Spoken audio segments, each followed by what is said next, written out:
Chapter 1. The Fun They Had.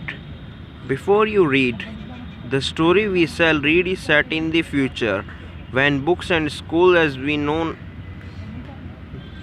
then will perhaps not exist. How will children study then?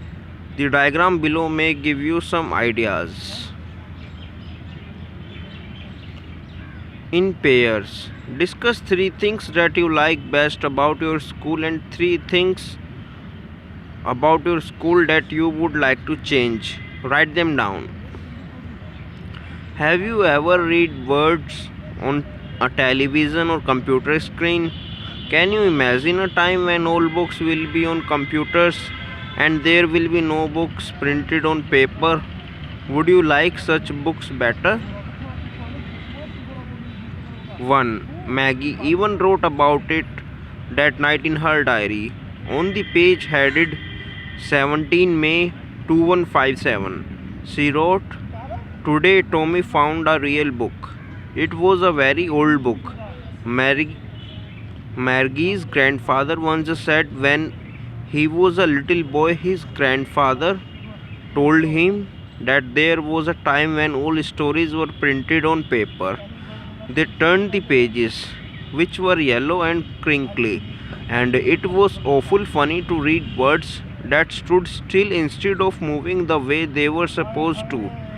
On a screen, and then when they turned back to page before, it had the same words on it that it had had when they read it the first time."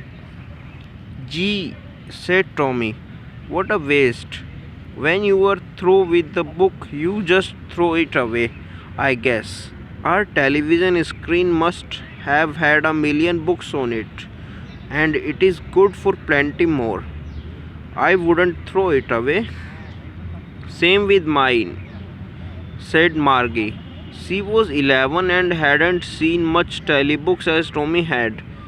He was 13. She said, "Where did you find it?" "In my house," he pointed without looking, because he was busy reading. "In the attic." "What's about it?" "School." Margie was scornful. "School? What is there to write about school? I hate school." Margie always hated school, but now she hated it more than ever. The mechanical teacher had been giving her test after test in geography, and she had been doing worse and worse until her mother had shaken her head sorrowfully and sent for county inspector. He was a round little man with red face and a whole box of tools with dial and wires. He smiled at Margie and gave her an apple. Then looked at the teacher apart. Margie had hoped he wouldn't know how to put it together again, but he knew how all right, and after an hour or so, there it was again, large and black and ugly, with a big screen on which all the lessons were shown and the questions were asked. That wasn't so bad. The part Margie hated most was the slot where she had to put homework and test papers. She always had to write them out in a punch code. They made her learn when she was 6 years old, and mechanical teacher calculated the masks in no time. The inspector had smiled after he was finished and patted Maggie's head. He said to her mother, "It is not the little girl's fault, Mrs. Jones. I think the geography sector was geared a little too quick. Those things happen sometimes. I have slowed it up to an average 10-year level. Actually, the overall pattern of her progress is quite satisfactory." And he patted Margie's head again. Margie was disappointed. She had been hoping they would take the teacher away altogether. They had once taken Tommy's teacher away for nearly a month because the history sector had blanked out completely.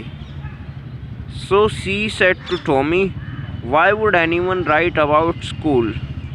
6. Tommy looked at her with a very superior eyes. Because it is not our kind of school, stupid. This is the old kind of school that they had hundreds and hundreds of years ago, he added loftily, pronouncing the word carefully. Centuries ago. Margie was hurt. Well, I don't know what kind of school they had all that time ago. She read the book over his shoulder for a while, then said, anyway, they had a teacher. Sure, they had a teacher, but it wasn't a regular teacher. It was a man. A man? How could a man be a teacher? Well, he just told the boys and girls things and gave them homework and asked them questions. 7. A man isn't smart enough? Sure, he is. My father knows as much as my teacher. He knows almost as much, I betcha. Maggie Margie wasn't prepared to dispute that. She said, I wouldn't want a strange man in my house to teach me. Tommy screamed with a laughter. You don't know much, Margie. The teachers didn't live in a house. They had a special building. All the kids went there. And all the kids learned the same thing? Sure, if they were the same age. But my mother eyes But my mother says a teacher has to be adjusted to fit the mind of each boy and girl it teaches, and that each kid has to be taught differently. Just the same, they didn't do that. And that way, then, if you don't like it, you don't have to read the book. I didn't say I didn't like it, Margie said quickly. She wanted to read about those funny schools. They weren't even half finished when Margie's mother called. Margie, school. Margie looked up. Not yet, Mama. Now, said Mrs. Jones, and it is probably time for Tommy too. Margie said to Tommy, can I read the book some more with you after school? 9. Maybe, he said nonchalantly. He walked away whistling, the dusty old book tucked beneath his arm.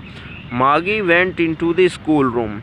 It was right next to her bedroom, and the mechanical teacher was on and waiting for her. It was always on at the same time every Sunday except Saturday and Sunday.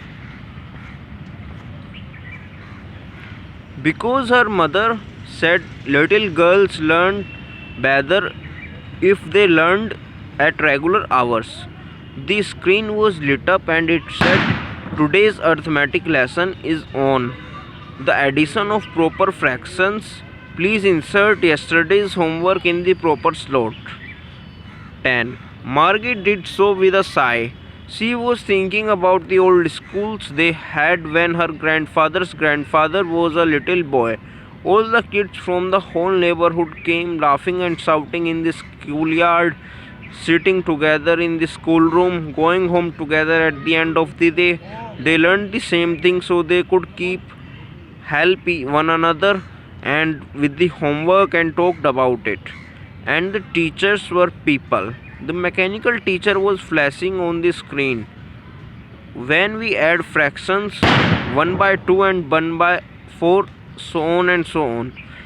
Margie was thinking about how the kids must have loved it in the school days. She was thinking about the fun they had.